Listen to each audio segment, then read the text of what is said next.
అందరికీ నమస్కారం.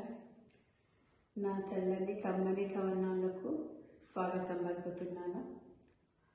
నేను గుణితాలు గుర్తులు నేర్పిస్తూ గుణితాలతో పాటు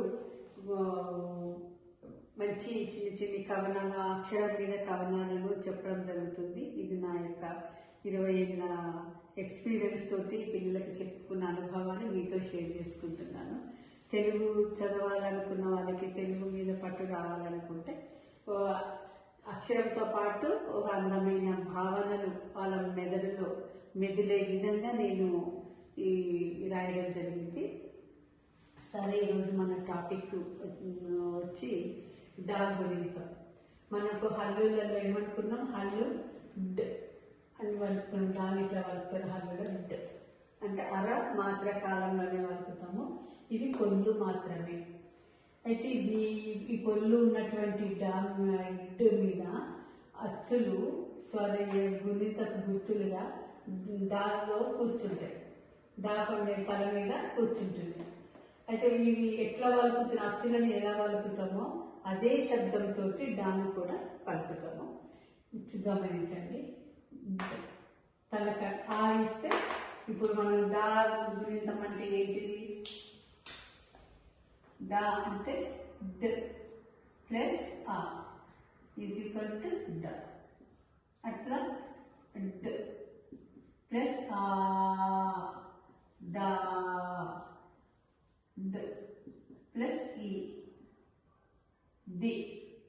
ఇది ఇలా గుణితాలు మనము రాసుకుంటాం. సరే, ఇప్పుడు ఇక్కడ గమనించండి. ఆ తలకట్టు దీర్ఘం, ఈ గుడి గుడి దీర్ఘం, కొమ్ము కొమ్ము దీర్ఘం, రుతము రుతం దీర్ఘం, ఏ ఐ ఏతము ఏతం దీర్ఘం అయత్వం, ఓ ఔ ఓత్తము ఓత్తం దీర్ఘం అవత్వం, సున్న విసర్గ. డబ్బు డప్పు చూడండి. డబ్బు వేరు, డప్పు వేరు. డప్పులు వాయిస్తున్నప్పుడు మనం ఏం చేస్తాం, పైసలు వాళ్ళకి ఇస్తుంటాం. దాన్ని చూడండి. డాబు దర్పం కానండి. బాగా డబ్బు ఉన్న వాళ్ళు డాబు సరంగా ఉంటారు, వాళ్ళ దర్పం వేరే విధంగా ఉంటుంది. దాన్ని గమనించండి. డిండి డాము ఎక్కండి.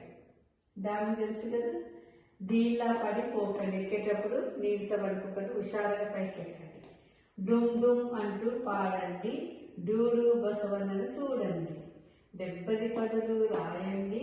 దేగల వేగం కానండి. డైరీ తీసి రాయండి. డొప్పల పానకం తాగండి. భలే ఉంటుంది డొప్పల పానకం తాగడం. డోలు సన్నాయి కొట్టండి. డౌన్ డౌన్ అని అనకండి. డమ్ డమ్ అంటూ ఎగరండి. ఇది తాగుంటాం. డా డా, ఈ డి డి, డు డు, రు రాయలేదు. డ్రూ వస్తుంది, మనం రాయలేదు. ఏ ఐ, డే డై, ఓ ఔ, డో దౌ, డ. ఇవి మనం గుణితాలు డా గుణితం చూసినాము. ప్రతి ఒక్కరూ నా ఛానల్ని సబ్స్క్రైబ్ చేసుకోగలరండి, షేర్ చేయగలరని కోరుకుంటూ కామెంట్ బాక్స్లో మీ సలహాలు నాకు ఇవ్వడం వలన నాకు ఇంకా కొంచెం ఎంకరేజ్మెంట్ ఇచ్చినట్టుంటుంది. నేను కూడా రోజు రోజుకి ఈ వీడియోస్ తీసుకుంటూ బిజీగా ఉంటున్నానండి. అట్లా కొంత నా మైండ్ ఫ్రెష్గా ఉండడం వల్ల నాకు హెల్త్ కూడా కొంచెం బాగా అవుతున్నట్టుగా నేను ఫీల్ అవుతున్నాను.